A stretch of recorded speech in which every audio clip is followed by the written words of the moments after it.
Welcome to the Chalkboard, my fellow football nerds, for episode number 24 of Chalk Talk, brought to you by the Painted Lines. I'm your host, Shane Half. You can follow me on Twitter at @halfandhalf_TPL. I'm joined today by the best co-host in the game. You've seen him on the Tough Cover Pod. It's Mark Henry Jr. Give him a follow on Twitter at @MarkHenryJr_. Mark, how you doing today? Doing good. I'm excited for football weekend again here. As everyone knows, I'm a gambling guy here at the Painted Lines. It was a great weekend last weekend. It's been a tough week so far this week with last night's football and basketball of all week. So I'm excited to get back to what I really know, which is football, especially NFL. So excited to preview the week's games. Not an exciting week of games, but we'll try to do our best to spice it up. Yeah, as I look down the list of the games this week, there wasn't a lot of just must-see matchups for me this weekend. It's funny how you'll have some weeks where it's just loaded, some weeks that there's just not as many exciting matchups. But we'll give you some nuggets along the way here to kind of spice it up for you, like Mark said, as we're going to talk about every Week 10 game, obviously not including last night's game. We can't preview a game that's already been played, but a surprising result, a disappointing result for Eagles fans, and something we'll definitely get into more on our review show early next week. But before we really dive in, this show is going out live on Facebook, YouTube, Twitch, Twitter, so drop us a comment. We'd love to interact with you guys, answer your questions live on air. If you are not catching this live, that means you're probably listening on Apple Podcasts later. We would really appreciate it if you would follow, rate, and review the show. It really helps us out. So let's dive into it. The Eagles travel to Denver this week to take on the Broncos, coming off of a surprise victory over the Cowboys last week. I pulled up the injury report earlier. I don't have Friday's info, but based on Thursday's info, Avonte Maddox, Darius Slay, and Josh Sweat were all limited, but the Eagles did not participate. And the Broncos, I won't run through it all, but they have a ton of injuries all over their offensive line. So potentially an exploitable matchup for the Eagles. Mark, where do you want to start with this one? I'll start with the offense since my whole spin on this game is I think the offense is going to have more success than people think. I know Denver's defense had a good week against Dallas last week. I think you can run the ball on this Denver defense, and obviously with the way that they've been running the ball the last 2 weeks, the Eagles, they've rushed the ball 85 times over the last 2 weeks, and it seems like the first couple weeks or the first half of the season, I guess at this point, everyone was like, how can we evaluate Jalen Hurts when he's throwing the ball 55 times and we're not running the ball at all? And now it's like, how can you evaluate Jalen Hurts when he's throwing the ball 15 times and we're running the ball 40 times? So it's funny that we keep going to both extremes. I don't know if it's this game. I think they probably run the ball a lot again in this game. But going forward, I'd like to get to a somewhat normal run-pass balance in terms of compared to the rest of the NFL, because it seems like we've been on both extremes. But I think the offense will fare well. My biggest bet in this game is actually my best bet of the weekend in total college NFL. It changed a little now. I got Eagles team total over 20.5. It's actually at 21.5 or 22 now, depending where you look. The Eagles have scored 21 plus in the last 7 games. I know a lot of that is garbage time, a lot of that, and we've showed those stats on here before after those games. But I do think that the Eagles offense has done a better job the last couple of weeks. I think Sirianni has done a better job play calling, especially the last 2 weeks. And the biggest problem has obviously been defense. But focusing on the offense, Denver has a good pass rush. Denver has a good passing defense if you look at the numbers. But I know that they've only played 1 game without Von Miller, and it was a great one. I do think that there's a big letdown spot in general here coming for Denver, whether that be you want to look at Teddy Bridgewater, you want to look at the defense, whatever it is. I think there's a big letdown spot for Denver. And I think Jalen Hurts will be able to have the same amount of success he's had the last 2 weeks on limited attempts, because I do think it's going to be a game where they run the ball a lot, and I think they'll have success doing so, because there's no real reason to think, looking at the last 2 weeks, that they won't have success doing so, running the ball this week. So I think it's going to be a very run-heavy script for this game. I'm not so sure on it being as heavy of a run script. Yeah. Now, I obviously think they're going to still run the ball quite a bit, but the Broncos don't have just an awful run defense like the Lions and the Chargers. I mean, those were both bottom 3 teams in the NFL in terms of pretty much any rushing stat you want to look at. The Broncos allow less than 100 yards per game on the ground. They're 6th in rushing yards allowed. Now, obviously, Von Miller's gone. They don't have the best linebacking core, but I don't think this is just a total pushover in the run game like the last two teams have been. Now, I still expect the Eagles to be under center. I expect them to let their offensive line do some work, and I do like that matchup. But I do think this is a game where you're going to see more of a balanced approach from the Eagles. That balanced approach we haven't really seen in any game this season. I think maybe this is the game for that. Yeah, I would love to see that. It would obviously just be more easy to evaluate across the board with Sirianni coaching and with Hurts playing quarterback. And obviously, that's the entire point of this season and this offense and everything, is seeing what we have in Sirianni as a play caller and seeing what we have in Hurts as a quarterback. Even though I believe you had a tweet about it, maybe you can find it while I'm talking, but you spoke about the strength of schedule and how the wild card is still probably a pipe dream. But, you look at Atlanta, who's currently sitting in the 7th spot, who we beat and would have a tiebreaker against if it ever came to that. They're 4-4. They're currently the 7th seed. Carolina, a team that's also in this race, they are, I believe, 4-5, 3-6. I think 4-5. And they're right behind Atlanta. We also have a win over them. Another team that's in this race, the 6th seed, the New Orleans Saints. They have a better record than all these other teams I've mentioned, but they could be going on a dark stretch here with Trevor Siemian. If last week was any indication that they don't trust Taysom Hill to play full time, we play them later in the season. So who knows what's going to happen with the back end of this NFC playoffs? There's a very clear top 5 teams. Everything else out after that is up for grabs. And if the Eagles get hot with a really easy schedule, then, maybe the wild card's possible. They have to win this game if they want to keep that hope alive. Yeah, the Eagles have the second easiest remaining schedule out of all the NFL teams. And so, they've got some easy games coming up. Obviously, like you said, we got the Broncos this week and then the Saints, but then it just gets really easy from there. And granted, it's mostly NFC East opponents because the division's just awful. But there is certainly an opportunity to go on a little bit of a run there. We've got Mr. Crockpot chiming in on YouTube, says, "What's going on, guys?" Not much, just breaking down an Eagles game. So getting excited for this weekend, ready to watch the Eagles play again, hopefully get the taste of last weekend out of our mouth. Two matchups I'm really looking forward to in this game. One of them, I don't know if it'll happen or not, Patrick Surtain versus Devonta Smith, former teammates. But Patrick Surtain's been limited in practice. I'm not sure if he's going to play or not. If he does, I am really interested to see what Devonta Smith can do against him, a guy who, practiced against him in college. And you saw how that went when the Eagles played the Cowboys with Trevon Diggs, and he kind of ate Devonta Smith's lunch a little bit in that game. And so, I think Devonta Smith is a very good player, but there's watching film that will get you a certain part. But when you've played against a guy in practice at college for so long, you pretty well know him in and out. So I'm interested to watch that unfold. And then this has got to be a Dallas Goedert game. The Broncos don't have a very good linebacking core, particularly in coverage. This is a game where, especially if Patrick Surtain does play and if he's able to give Devonta Smith trouble, this is a game where Dallas Goedert has got to be a focal point of this offense. And I mean, to be honest, if it's not Devonta Smith, it has to be Goedert. It's the only 2 receiving weapons they really have. But I'm curious, do you think this is a big Dallas Goedert game? What do you see there?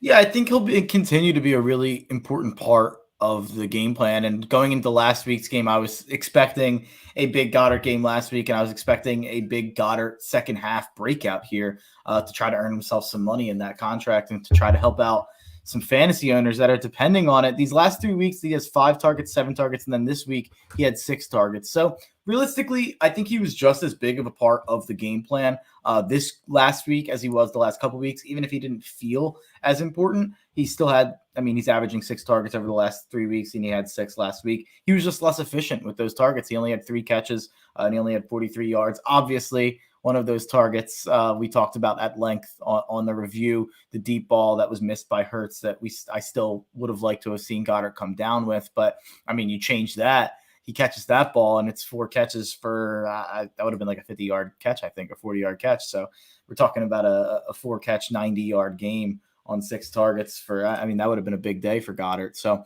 I think that Goddard will continue to be a huge part of this game plan. I think he'll be the number one receiver in terms of targets going forward. I really do think he'll be the receiver with the most target share, even more than Devonta Smith, who didn't also have a huge game last week on a similar number of targets. So maybe that kind of unlocked Devonta Smith. But like you said, Patrick Surtain's going to be a tough assignment for Devonta Smith. And it's a guy that, it's funny, how many podcasts did me and you talk about this all season on, like, would you rather Surtain or would you rather Smith? Would you rather Surtain or would you rather, Jamar Chase or whoever you want to use? So it's funny to see Surtain come to town after an offseason talking so much about him as a potential Eagle. Yeah, the Eagles just released their Friday injury report. There were no holdouts in practice today, so everyone was a full go. They did give Josh Sweat a questionable designation with his concussion, but full participant, I can't imagine he doesn't play. Yeah. Mr. Crockpot says, a positive this week, it's impossible the Eagles will disappoint me as much as Disney Plus did today. Literally 0 Star Wars content. Was there supposed to be Star Wars content dropping on Disney Plus today? I'm the wrong guy to ask. I am too. Maybe he'll chime in the comments again here in a minute and let us know. Which, by the way, if you're into all the Star Wars, the pop culture, movie draft stuff, be sure you check out Mr. Crockpot's stuff. He does a lot of movie trivia nights, movie drafts, all of that stuff, writes recaps of a lot of the Marvel stuff that you should definitely check out. I'm not a big Marvel, I like them, but I'm not like the comic books and all of that. So after I watched like Captain Falcon and the Winter Soldier and WandaVision and stuff, I would go read his recaps. So I actually understood what was going on. So check those out. They're great, especially if you're not one of the comic book nerds like me. So, so let's move on to the defense here a little bit. Teddy Bridgewater comes into town, and it's time to put this Eagles defense on completion watch, right? I mean, you've all seen the stats about they've allowed more 80% plus completion percentages this year than in the last 70 years combined. Well, Teddy Bridgewater, I don't know if you know this, he leads the NFL in completion percentage. He's completing 70% of his passes. And you might say it's just like these little dink and dunk checkdowns. That's actually not true. His average depth of target is between 8 and 9. So his ADOT's pretty good. His time to throw is long. So he hangs on to the ball. It's to his detriment sometimes. You get those sacks, you get those negative plays, but he's a guy that's going to hang on to the ball. He's going to push it down the field a little bit, but he completes at a very high percentage. And so in theory, with a banged up offensive line against a quarterback that holds the ball, this should be a game where the defensive line can get pressure. But to be honest, I don't even want to talk about it because it hasn't happened since week 1. So I'm not counting on that at all. We need it. It's going to be something we absolutely need in this game.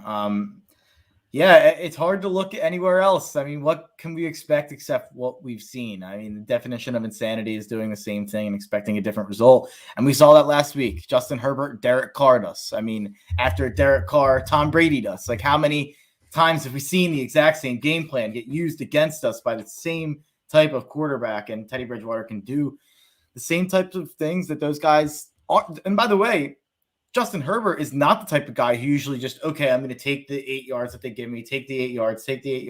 And obviously he had some bigger plays, but even with guys like Herbert, he was willing to use that strategy against us. So when you have a guy like Teddy who has perfected that strategy and basically turned that strategy into an NFL career and into being a starting NFL quarterback for I don't know how many years now, he's going to do it again. So they have to do something. They have to adjust somewhere. I don't know if that's just as simple as blitzing. I don't know if that's just as simple as playing press coverage. I don't necessarily know. They don't pay me to figure that out. They pay Jonathan Gannon to figure that out. And I hope he has something prepared. It can't just be the same game plan that we've seen fail time and time again. And if it is, I want him in Denver after the game. I want him staying there. You can leave him out there. Don't bring him back on the plane. Just fire him right after the game. If Teddy Bridgewater makes this defense look the same way that Justin Herbert, Derek Carr, any of these quarterbacks that are actually good made us look, if Teddy Bridgewater is able to do his dink and dunk, and I know the YPA does go against that, but if Teddy Bridgewater is able to dink and dunk us to death, fire Jonathan Gannon. I can't deal with these 10-plus play drives and these 8-plus minute drives. They just kill the defense, not just for that possession, but for the rest of the game. I'd rather take some chances. I'd rather give up an 80-yard touchdown here and then. At least we'd get to see more of our offense if that was the case, instead of losing the time of possession battle every week. It's mayhem. You can't win games like this. And the Broncos have some good playmakers on the offense. Absolutely. You know, they have Jerry Jeudy's coming back. I believe he's going to be back for this game. Cortland Sutton has been having a good year. Noah Fant. They have some playmakers. So it's not like you can just manhandle these guys and take away all of this stuff. They've got some good playmakers. And so it's going to be a challenge for this defense. And it comes down to the defensive line has to step up. If Teddy's depth of target is 2 yards and he's getting the ball out in 2.2 seconds, that's one thing. And there's not a lot your defensive line can do about that. But if he's holding on to the ball, they have got to get home, because I'm not confident the secondary is going to be able to cover if Teddy's able to stand in the pocket and hold the ball like he likes to do.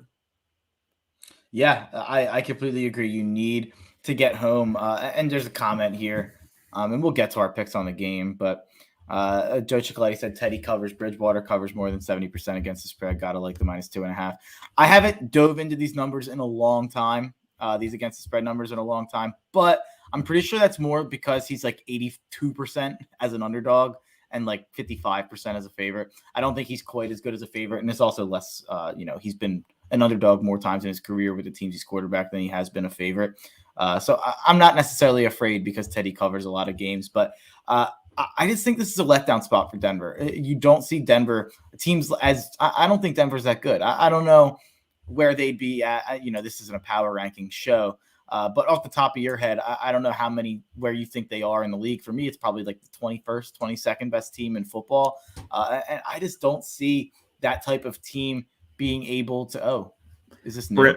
Yeah, breaking news just came out, tweeted out 5 minutes ago. Broncos offensive coordinator Pat Shurmur is in COVID-19 protocols, is not expected to coach in Sunday's game against the Eagles, per sources. That might be a benefit to the Denver Broncos. I saw until 2 weeks ago, I think it was about 2 weeks ago, Denver had not scored a drive on their first possession on offense during his entire tenure there last year or this year. I think that they did do it one of these last couple weeks. I think they broke that streak. But Pat Shurmur's game plans and his, script for the first drives have not been very good. And we've seen, I feel like, time and time again over the last 2 years, a head coach or a coordinator being out. And I feel like the line always adjusts and Vegas always freaks out and we always kind of make a big deal about it. It feels like it never ends up mattering. Like Cliff Kingsbury goes after the Cardinals, they look fine. Matt Nagy goes after the Bears, they look way better. I think that there's been a lot of times where we've seen coaches go out and it's like, oh, how are they going to, fare without that coach? And it seems like, it's the NFL. Guys step up. Guys on the coaching staff will step up into that role. Yeah, I think it's one of those things where that Monday to Saturday is more important. Mm-hmm. At this point, he goes into COVID protocols. The game plan's put together. It's drilled. The opening script is put together. I mean, obviously, you're going to have somebody else calling the plays, but it wouldn't be as big of a deal. I think it's a bigger deal if he would miss the whole week as well. So, and I mean, even at that, he can game plan and watch film at home. So yeah, I think it's one of those things we probably react to more than we should, but it's unknown. How are we supposed to know? It's such a small sample size. Mm-hmm. It's a relatively new thing. Coaches missing because of COVID. And so it's one of those things that we just don't have proper context for yet. And I know that there's, I think there's rules out there. Like these guys aren't allowed to communicate with their coaching staff during the game or anything like that. Well, let me tell you, I've got some beachfront property in Iowa for you. If you think that offensive coordinators and head coaches that are complete control freaks aren't sending any texts or aren't like, there's no communication at all. I think if they had to, they'd get it through, or at least at halftime, they'd be able to talk to them. I just find it hard to believe that Pat Shurmur won't be in communication with anybody on Denver on Sunday. Yeah, I'm totally with you there. There's probably some things that they do. I mean, I'm sure he's not on the phone telling them what he's seeing on the broadcast or anything like that, but there's definitely communication going on there. I'd be shocked if there wasn't. For sure. I agree completely. All right. Well, anything else you want to say about this game before we make picks? How do you feel about that team total I gave? The team total over 20.5.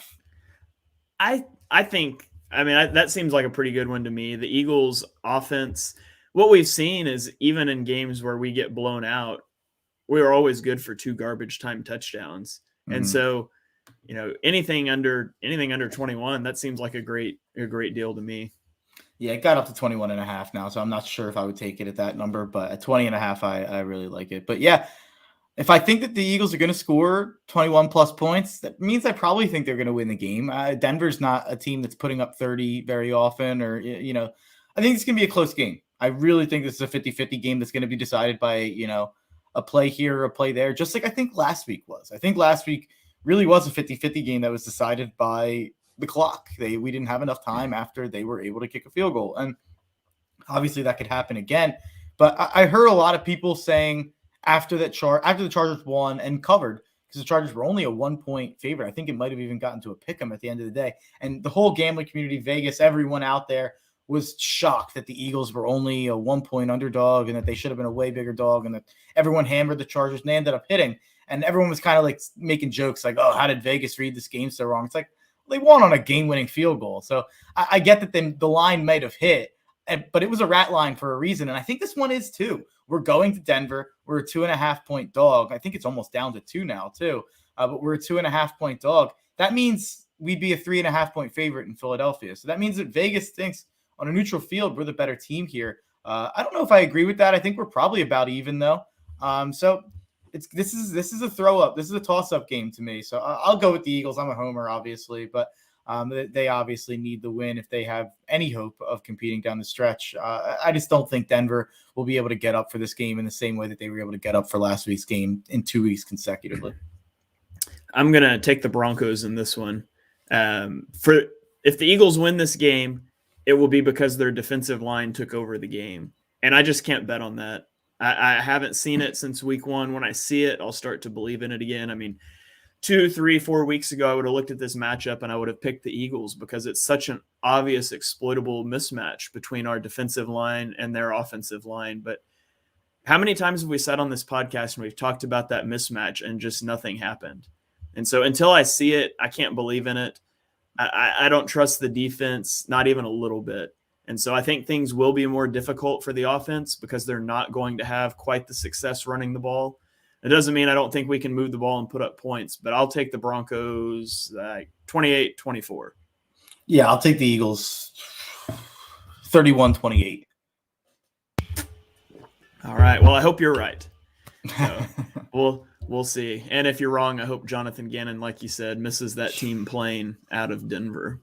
Seriously. That's I mean that. Like I don't want them to, if they lose to Denver and if this defense has a bad performance, I don't want the whole, we have to go the next 6 weeks with Jonathan Gannon and then he's the scapegoat at the end of the season and everyone else is just able to move on happy-go-lucky pretending he was the problem. If he's the problem, I'd like to see them fix that problem and try to fix it during the year. Yeah, absolutely. All right, let's throw it around the NFL. We've got the Jacksonville Jaguars traveling to the Indianapolis Colts. The Jaguars coming off their best game of the year last week, a game in which they scored 9 points. But they got to win over the Buffalo Bills 9-6. It says a lot that their best game of the year, they didn't even score double digits. But the Jaguars have a really good rushing defense. That's one thing that they have. They've got a good rushing defense. And right now, the running game is the bread and butter of the Colts. Their defense can't stop anybody. Jonathan Taylor, with Derrick Henry gone, do you think Jonathan Taylor is the MVP frontrunner right now? MVP? Yeah. No. You don't think he got a shot? So. No, not really. I don't really think he's got a shot. I would say Brady has to be the MVP frontrunner right now, even though I don't even necessarily think it's correct. Or I actually thought it would have been Lamar before last night, but last night was a rough one. Yeah. For me, a running back to win MVP would have to be Derrick Henry numbers. Like it would have to be that 2K crazy amount of touchdowns, and also like your offense needs to kind of rely on you so heavily. I don't know if Indy relies on Taylor in the same percentage basis that Tennessee was kind of relying on Henry. But Taylor's the best running back in football right now while Henry's hurt. So I'll definitely give him that credit. It's kind of hard to compare him with guys like Kamara and McCaffrey, but Taylor's been unbelievable. So he's on pace for 1,550 rushing yards. Yeah. Probably like 400 passing or 400, 550 receiving yards and 17 touchdowns. That's his pace that he's on right now. Yeah, I feel like MVP. What were Henry's stats the year he didn't win it though? Henry's stats the year he didn't win it were like insanity. I'll look it up. I think that it would have to be those numbers, and it would have to be a year where quarterbacks, there wasn't a standout quarterback like there was the year that Henry was able to put up crazy numbers. So the year you're talking about is last year, right? 2020? Yeah. Yeah, he had 2,027 yards, 17 touchdowns. So right now, Taylor is on pace for about 2,100 all-purpose yards and 17 touchdowns. So it'd be similar numbers to that year. But I don't think he probably gets as much credit for the passing game as he would if they were all rushing yards. Maybe you're probably right that that's incorrect. But Jonathan Taylor doesn't feel, and maybe this is a feel. That's not like a tangible thing. Jonathan Taylor doesn't feel as important to Indy's offense as Henry does. But hey, Tennessee looked just fine last week without Derrick Henry. So maybe I'm overstating that. Well, narratives are a huge deal for the MVP. I mean, Lamar Jackson's game last night means he has no shot to win the MVP. I don't care what he does the rest of the year. He lost a primetime game where they looked really bad. Same thing with Matt Stafford. They dropped the game. Who was it? It was against, I can't remember now. Titans? Was it against the Titans? He looked so bad? He looked so bad. They dropped that game on a primetime game. That hit big knock for him. And so I think Tom Brady's probably your front runner, but I'd give Taylor an outside shot here. Especially if Indy continues to lean on him like they should. I do think it's interesting. Like every time the Colts win a game, it's behind like 150-yard performance from Jonathan Taylor, and everybody's like, oh, Carson Wentz is back. I mean, Jonathan Taylor is what that offense runs through right now. And they're facing a Jags team, for all its warts, that has a pretty good rushing defense. And I don't think they're going to be able to slow the Colts down. I think it could be a good performance for Trevor Lawrence because we've seen the Colts defense be pretty poor as well. But I'll take Indianapolis in this one. I actually love Indy -10 here. That's a bet at the bet that I'm on. Their Indy team total is, I believe, 29.5. They scored 30 plus in the last 4 games. So maybe that's something to look at. I ended up just going in on that -10 number. I know Jacksonville's run numbers are pretty good. And you'll hear me say it a lot this week because I think that there was a lot of fluky results last week. So you're going to hear me say letdown spot or bounce back spot a lot. This is just the most letdown spot I've ever seen in a team for Jacksonville. I don't think Jacksonville is bringing it to play 2 weeks in a row, and especially the way that they had to win that game against Buffalo, just physical and grind it out and defense. I think there's a good chance that Indy hangs 40. And that Jonathan Taylor hangs 200 yards in their head. Maybe if that happens, then maybe he is in the MVP conversation. But I think this is going to be like a 35-10 game. Yeah, I don't see this one being close at all. Okay, let's move on to Cleveland at New England, probably one of the bigger games of the week. This is a huge game with major playoff implications in the AFC. The Patriots have lost so far this year. They lost to Dallas and New Orleans, who both have top 10 rushing attacks. And then you have the Browns and their rushing attack. Now, Nick Chubb is out for this game.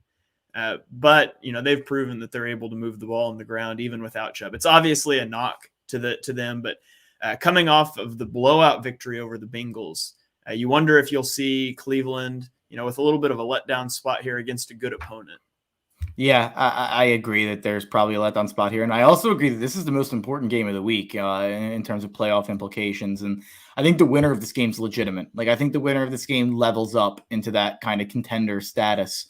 And I'm going to buy into whoever wins this game. I think it's New England. I think these teams are, honestly, if I had to compare them, I think these teams are about even. Cleveland might have a slight edge. But I actually think Mac Jones is the better quarterback in this matchup. So, and anytime that Belichick is the head coach, I think you have a coaching advantage, even if I like Stefanski. So I think the Patriots get the slight edge due to quarterback, due to head coach, and due to playing this game at home. So if I think these teams are even, and I think all those 3 things go to New England, that means I should like New England. And I actually hopped on this bet, New England money line, when it was a pick'em. It's now at -2.5 because of the Chubb news. I got it right before all that COVID news. So I like the Patriots to win this game, and I think that if they win this game, Buffalo has to kind of start worrying about New England a little bit. Yeah, if Chubb was in this game, I think I'd take the Browns. But with Chubb's the biggest weapon on their offense. With him out of the game, I like the Patriots in this one as well. I do think it'll be a really good game, a close game, probably the game to watch in that 1 o'clock slot. Agreed. And the way that they galvanized around Baker last week, and the way they kind of came out against Odell, it almost felt like, I don't know if that's something you can replicate 2 weeks in a row. Yeah.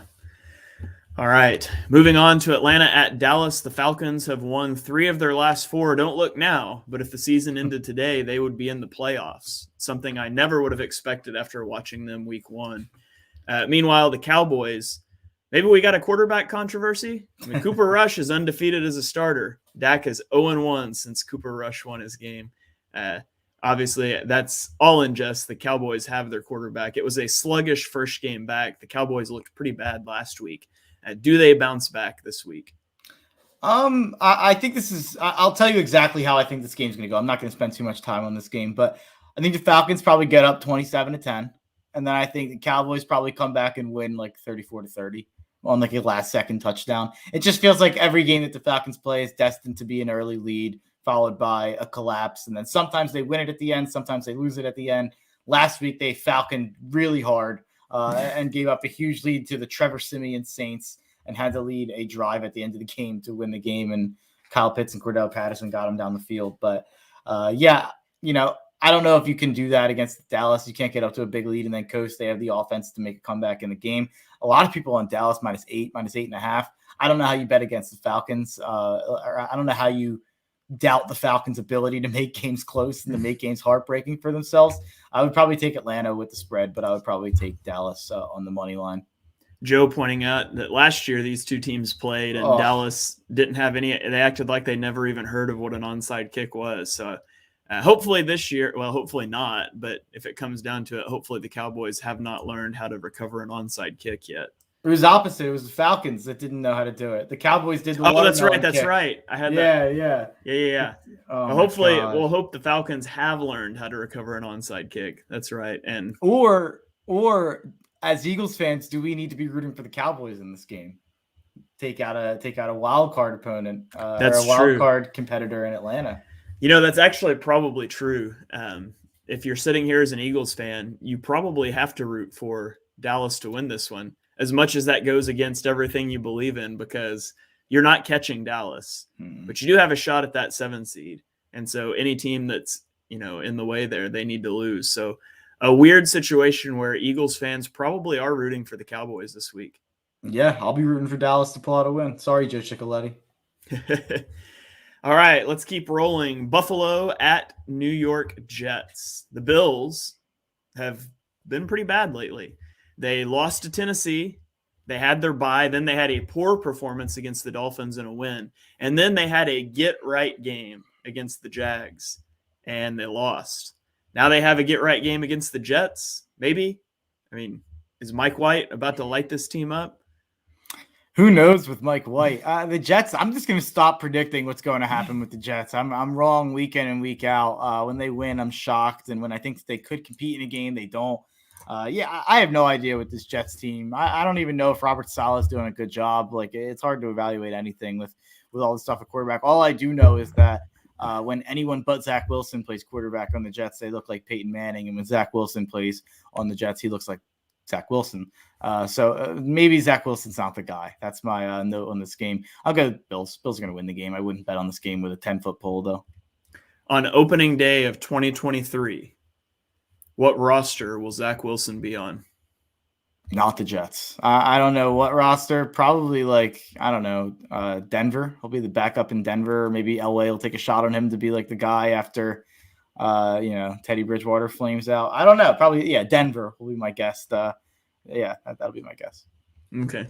All right. Yeah, I've obviously got the Bills in this game. I'm not going to pick the Jets, but who the heck knows? Okay, moving on, we've got the New Orleans Saints at the Tennessee Titans. The Titans are on a roll right now. They've won 5 straight. They've got a commanding lead in their division. They've got the tiebreaker over the Colts, and they're running into a team in New Orleans that's going to be down Alvin Kamara with his knee injury. So that's a big deal for the Saints, who are already down a quarterback. they just got juked by OBJ. I mean, you had the reports come out that OBJ was going to go to the Saints, and that was kind of surprising. And then that turned out not to be true.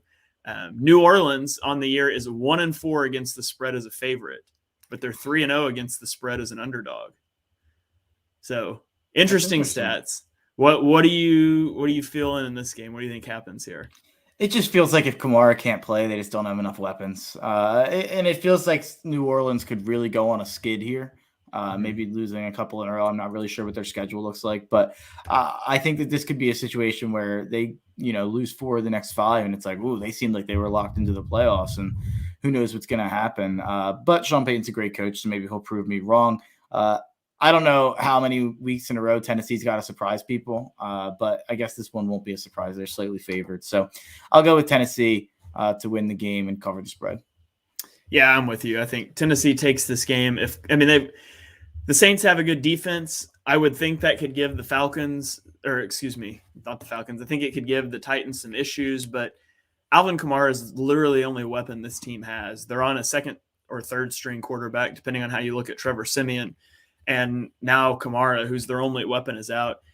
I just don't see how they're going to be able to beat the Titans. But, I was wrong about nearly every game last week. So sometimes football is just a crazy game, and there's those weeks that remind you really don't know anything about it, and maybe you get that sort of performance again this week. But I'll take the Titans. I feel pretty confident they win this one. Yo, Ian Book, get healthy. I don't know what happened. They drafted you in the 4th round, and somehow Trevor Siemian's the third-string quarterback. I don't know what is hurt on Ian Book. I don't know what his injury is, but pal, you're missing your chance to play some quarterback in the NFL. If you're gonna make my Notre Dame brethren proud, come on, what are you doing? All right, Tampa Bay Buccaneers travel to FedEx Field. Is it still FedEx Field? I think so. To play the Washington football team.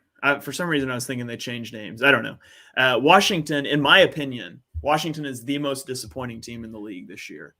I thought they were odds-on favorites to win a down NFC East. I thought their defense was elite. They had weapons all over the offense, and they just needed the quarterback piece. Well, it turns out the quarterback piece is a big deal, but the defense also just has not been what we expected. The secondary's been bad. The pass rush hasn't gotten home, and it just goes to show how difficult it is to build a team that's going to be a playoff contender when you don't have that quarterback piece. So just food for thought for all the Eagles fans that say the Eagles should load up on defensive talent, build a running offense, and just go forward. The margin there, the margin for error is just so small, and everything has to fall into place, right? A great quarterback can cover a lot of flaws. If Washington had a great quarterback, I would think they are right in the thick of this playoff race, but they don't, and they're not. Meanwhile, Tampa Bay, coming off of the bye, they're in the part of the season now where historically Brady just stops messing around. He stops playing with his food, and he buckles down, and they make a push for that 1 seed. Tampa rolls in this game. I don't see any other outcome here.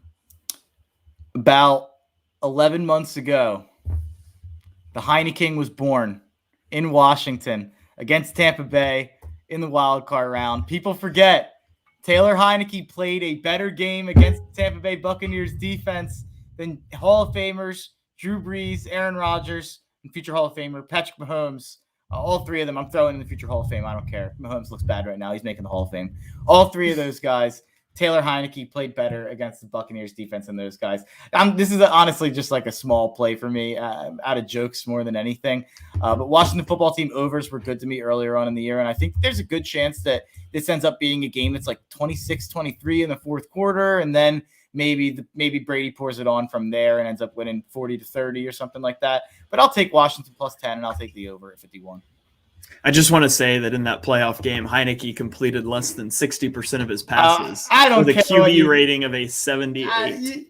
You can throw me your nerd stats all you want. He kept it close with Tom Brady. He kept it close with the great Bucs defense. I had Washington to cover that game. What was the score of that game? Hold on. I know they covered the spread. It was a big spread though. 31-23. Yeah, I think it was like 9.5 or 10. I think it was similar to the spread that we're seeing on Sunday. I think it was a 10-point spread. He's going to cover it once again, losing by 8. 31-23. Put it on the books again. I guess, wait. I took the over, though. Does that hit? Yeah, that hits the over. Put it on the post, 31-23. All right. You heard it here first. Taylor Heineke is going to lose by the exact same score Put that up he the did in the same playoffs numbers. last year. Same stats. 59% completion, the whole 9 yards. All right. Moving on, we've got the Detroit Lions at the Pittsburgh Steelers. Big Ben may be washed, but he is still far better than Jared Goff. You've got the Lions' porous run defense. It matches up with the Steelers, who really can only run the ball. Jared Goff's awful under pressure. The Steelers have a great defensive front. This just couldn't match up better for the Steelers. There's teams the Lions could beat. I do not think the Lions are one of them. The Lions are coming off the bye. The Steelers are on a short week. I don't think it matters. I think the Steelers win this one pretty easily. As easily as the Steelers win games, I'll say. I'm not predicting like a 15, 20-point win here. I don't bet on Tomlin as a favorite, but if I did, this would be a game I'd take the Steelers. I just don't see the Lions getting their first win here. And on Action Network, it's a gambling app for anyone out there who wants a good gambling app to track their scores. It's a good one. They have like all these experts picks that are loaded onto each game, and there's like 10 picks on the Lions with 0 picks on the Steelers. Didn't we see this 2 weeks ago? What happens when everyone picks the Lions? They lose. That's what happens. They're going to lose again, and they won't even cover. So I like Pittsburgh to win and to win big. Sidebar question. Is Mike Tomlin the most underrated coach in the NFL? I think he's the most overrated, or one of the most overrated. Yeah. Really? I think he's extremely overrated. But okay. I think that those teams that he had, you know what I think? I think he's a coach that can take what should be a 6 or a 7 win roster to being a 9 or a 10 win roster. I don't think he's a coach who can make the 12 win roster that he's handed, a 12 win roster that goes and wins the Super Bowl. I know that he did it once with Bill Cowher's guys.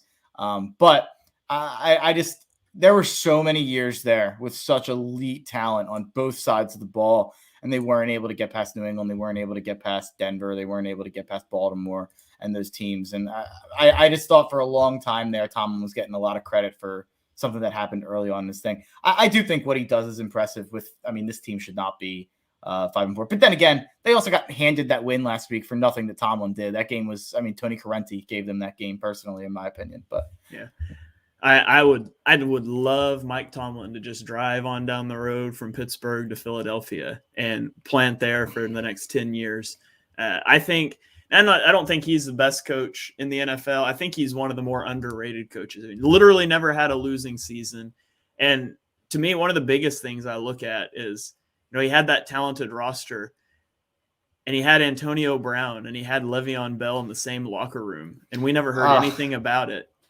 And then he goes anything about it because they were good. It's easy to keep things under wraps when you're going 12-4 and losing in the second round. Those players might be tough to deal with. They were incredible. They were incredible Hall of Fame, all-time transcendent players that he failed to win with. If his NFL career ever dries up, we should just send him to the Middle East as an ambassador or a peace negotiator. That's all I'm saying. Mike Tomlin. I always, when the USC rumors came out, everyone else Mike Tomlin's not going to college football. I think Mike Tomlin would be like the best college football coach of all time. Like, I think he'd be the best at recruiting, at getting guys to buy into a program. I think he's the perfect idea of a college coach. I think USC should give him $20 million to go coach USC, and he would basically be the president of California. I think it'd be a perfect fit. I could definitely see him being one of those dynasty type guys in college if he ever went there, which I don't know why he would. He's got a sweet gig where he's at, but I could see his personality of what I know of it and what I've seen. I could see that being meshing really well in a college environment too. For sure. Okay, let's roll on here. Minnesota Vikings. Who the heck knows what they are? Travel to Los Angeles to take on the Chargers. Both teams are inconsistent. Minnesota has a better run game than the Eagles do to exploit that weakness of the Chargers defense. They also have better receivers than the Eagles do to go against the Chargers, practice squad cornerbacks. And the Chargers couldn't stop the Eagles. The Vikings are better in those aspects than the Eagles are. It ultimately just I do not trust Kirk Cousins. I trust Justin Herbert, and I don't think I can in good conscience pick Kirk Cousins in one of these games. Yeah, I'm going with Chargers -2.5 in this game, and you broke down like the breakdown there on the vulnerable spots of each team. I have a weird reason. This is why I'm not afraid to bet on the Chargers at home. The Chargers don't have a home field advantage. We've talked about that before, and when they face teams like Dallas, that there's going to be a ton of Dallas fans there. They face a team like Pittsburgh. There's a ton of transient Steelers fans. There's people that'll fly across the country to go watch.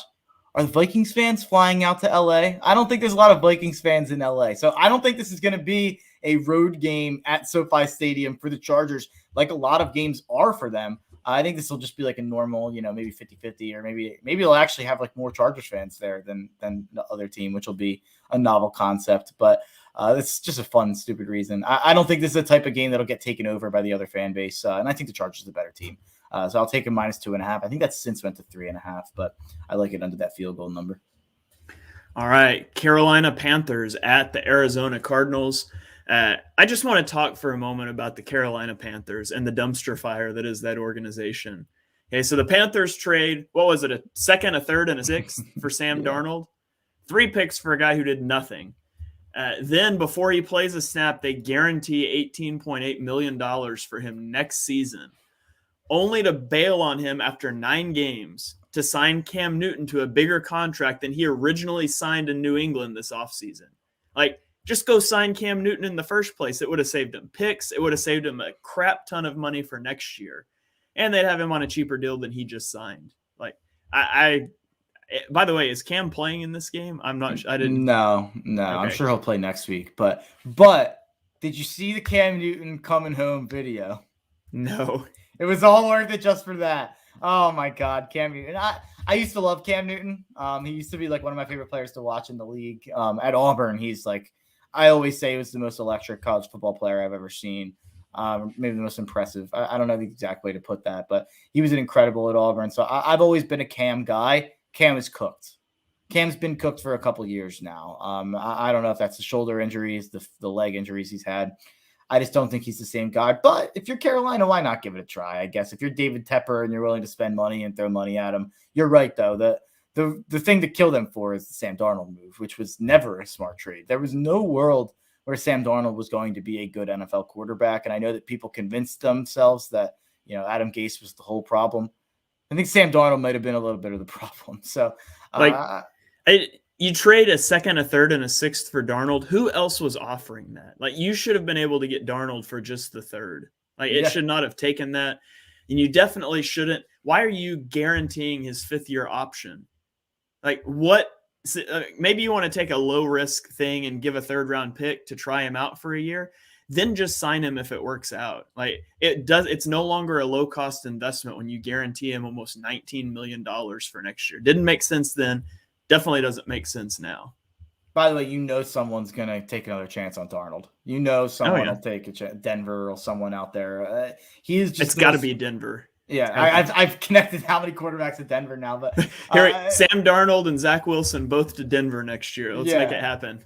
Yeah, it's just like Sam Darnold's been a media creation since his high school days. And since his high school days, he's liked throwing to the other team more than his own. So it continues to be the same problems as Sam Darnold at USC, in high school, in New York, and Carolina. Same Sam Darnold no matter where you go. Yeah. So obviously, we both have the Cardinals in this game. Yeah, Cardinals win big. Didn't talk about the game so much as just dumped on the Panthers, but just so everybody out there is on the record, we're both taking the Cardinals in this one. And hey, Dibes, if you're listening, Matt Rule might be available for Temple in a year again. He won't be happy about that shot if he hears it. Matt Rule to Philadelphia? I'll take a hard pass for me. I think Matt Rule stinks. All right, rolling on. Seattle Seahawks travel to Green Bay. Russell Wilson is supposed to be back for this game. Still not sure on Aaron Rodgers. The earliest he could return is tomorrow. If he can return tomorrow, I'm sure he would play. The practice thing's not a big deal for him. But regardless, you're going to have a Rodgers who's been away from team facilities, maybe or maybe not coming back in. Russell Wilson should be back. This is a game I wouldn't touch with a 10-foot pole, not knowing the status of those guys. Yeah, there's part of me that says maybe there's some value to be had taking Seattle money line right now and just hoping Rodgers gets announced out. Maybe quick on the trigger to pull out and cash out of that. I'm not doing it, so I won't advise to do it. But if I had to make a pick on this game, it'd be Seattle doing the game. Yeah, same. I'll pick Seattle because I know their quarterback's playing, and if they both play, I'd slightly favor Green Bay, but I'd call it pretty much a toss-up. Yeah, I'll take Seattle either way. Why not? Yeah. Okay, rolling on, we've got the Chiefs at the Raiders. I have no clue what to think about this one. Like, what are either one of these teams? The Raiders look good at the start of the year. They lost to the Giants. They've been up and down. The Chiefs have been up and down all year. Like, honestly, I saw Vince Quinn tweeted this out earlier this week. He said that what a weird season that Patrick Mahomes torched the Eagles, and that's actually kind of embarrassing for us. Like, what is going on with the Chiefs? What is going on with the Raiders? Kansas City is averaging 12 points per game over the last 3 games. I honestly have no clue what's going to happen in this game. I like the Chiefs -2.5 here. I think the Chiefs win. The Raiders, this is the exact time that you want to play the Raiders. And I've said it before, but this is kind of like right now I think this might be okay for the Chiefs. This might be good for the Chiefs. And these last 3 games are averaging X amount of points, but I think they're going to win this game and they're going to be on a 3-game winning streak, which is pretty funny to say because they've looked so bad offensively. But their defense has looked a little stingy the last couple of weeks. And maybe that's just out of necessity. Maybe that's out of playing the Giants and Jordan Love. But their defense has looked a little better than we ever expected it to when it looked like an all-time bad defense to start out this season.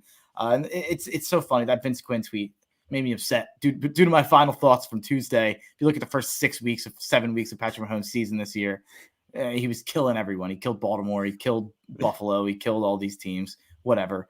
But I think Kansas City gets it rolling offensively. I've said that I don't know how many times in the last couple of weeks, but I'm picking them because of the defense in this game. And I was really, really not impressed by Derek Carr last week. That was the worst game Derek Carr's played, not just this year, but I might even throw in last year. That was a bad Derek Carr game. He lost them that game against the Giants. And I don't see him playing, great this week without any weapons at receiver. I really, really, really wanted Odell to end up in Kansas City. Would have been huge for that offense. They need that X-type receiver. Kelsey is not – they used to flex Kelsey out a lot. He's not doing that this year. And you just can't do that with Hill. Like, they need that X receiver that they can stick. They like to isolate a guy on the backside of a route. They need the guy that Mahomes can just trust. If the front of the progression's not there, he can always come to that backside dig, that backside slant. Odell would have been huge in Kansas City. But instead he goes to the Rams, where is he going to be wide receiver 3? I mean, I know he's going to be behind Kupp. Do you think he's behind Robert Woods too? For sure. I tweeted out that Odell's obsession with playing for a competitor and his delusion that he should be the top target on any team he's on are about to collide in LA. And it's either going to implode like it has the last 3 places he's been, or, maybe it works out because he's in the most talented environment he's been. But the Rams travel to San Francisco to play the 49ers. Ultimately, I just don't feel like the Rams are going to play as poorly as they did last week. They're not going to do that 2 weeks in a row. They're too good of a team. I think the Rams walk away with this one pretty easily. I think Odell will have a kind of Antonio Brown type season. Antonio Brown didn't kill it last year. He wasn't lighting the world on fire, but there was stuff at the end of the season where it gave you kind of reason to believe he could be getting back into form and then really help them in the playoffs. And I think we could see the same thing this year with Odell for the Rams. And I think the Rams are winning the Super Bowl. I kind of thought that before. I didn't kind of think that. I thought that before the Odell news. So in terms of Odell to Kansas City, I think that would have helped Kansas City from what they are to what they'd be with Odell a lot more than Odell helps the Rams to take them from what they were before without to after, I should say. But I still think the Rams are going to win the Super Bowl. So I think this will be looked at as a smart move by Odell down the line. But in terms of rehabbing his image with stats and with being a top target, I think going to a place like Kansas City or Las Vegas or New Orleans probably would have been more smart. Yeah. All right, well, that's going to about wrap it up for this week. Like we said up at the top, not the most exciting slate of games, but there's a few good ones in there. And so hopefully you guys feel prepared to gamble on those should you choose, or just to wow everyone with your general football knowledge this weekend, wherever you're watching games. Mark, before we get out of here, do you have any final thoughts for us? Final thoughts. I'll give my final thoughts on your Oklahoma Sooners. I'll keep it in college football.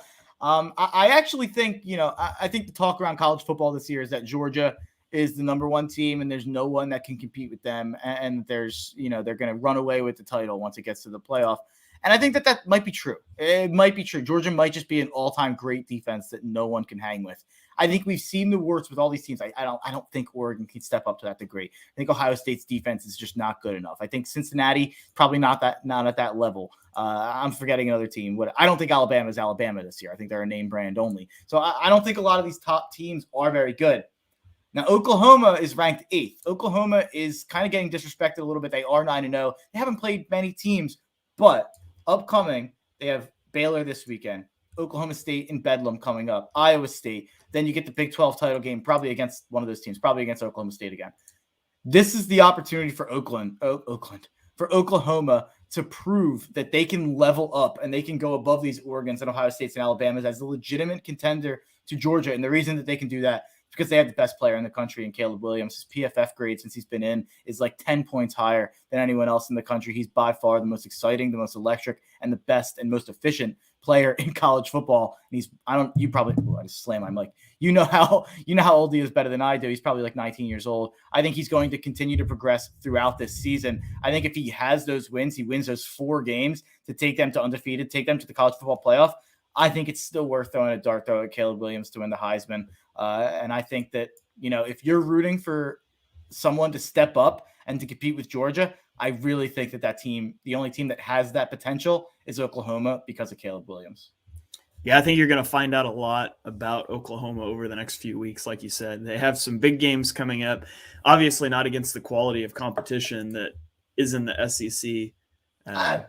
I don't think – I think it's just as good this year. But outside of Bama and Georgia, A&M's pretty good. But Oklahoma State, Baylor, Iowa State, those are legit teams. Those are just as good as anyone that Bama and Georgia are going to have to face in the SEC besides A&M. Yeah. All right. For my final thought, I was thinking about this the other day as I rewatched that tweet of Jalen Reagor's only catch last week for -6 yards. And I realized something. Watching Jalen Reagor play football, it just makes me miss Nelson Aguilar. Wow. I'll take it a step further. It makes me miss Jordan Matthews. Neither of them good players. Both of them 10 times the player Jalen Reagor will ever be. Jalen Reagor stinks. He's always stunk. He stunk in college. Couldn't run routes. He gave up routinely on plays in college. Nothing's changed. We're in year 2. And the worst part is that I know he's going to get the J.J. Arcega-Whiteside treatment, that we invested a pick into him. We don't admit we're wrong. This guy is still going to be getting snaps 2 years from now. Heck, we'll probably pick up his 5th-year option. But Jalen Reagor stinks, and he really does. He makes me miss Jordan Matthews or Nelson Aguilar. I told everyone when we drafted him, we just drafted a worse Nelson Aguilar. Yep. So, but that's all right. We got 3 first-round picks this year, and I'm sure we won't mess any of those up drafting receivers. So, but it does appear that we got Devonta Smith right. So he at least makes it a little easier. And obviously Quez Watkins, he's always that big play threat. But Jalen Reagor just stinks. I'm tired of watching this guy. Give me Greg Ward back. Bring him back. Dibes will love that. All right. That's all we've got for you guys today. Thank you for joining us for episode 24 at Chalk Talk. If you guys enjoy what you heard on the show, and we know that you do, be sure you smash that subscribe button wherever you're watching so you don't miss the next episode. Drop us a 5-star rating and review on Apple Podcasts. It'll really help us out. You can follow us on Twitter. I'm at @halfandhalf_TPL. He is at Mark Henry Jr. So from me, from Mark, from the Painted Lines, we'll see you guys next time.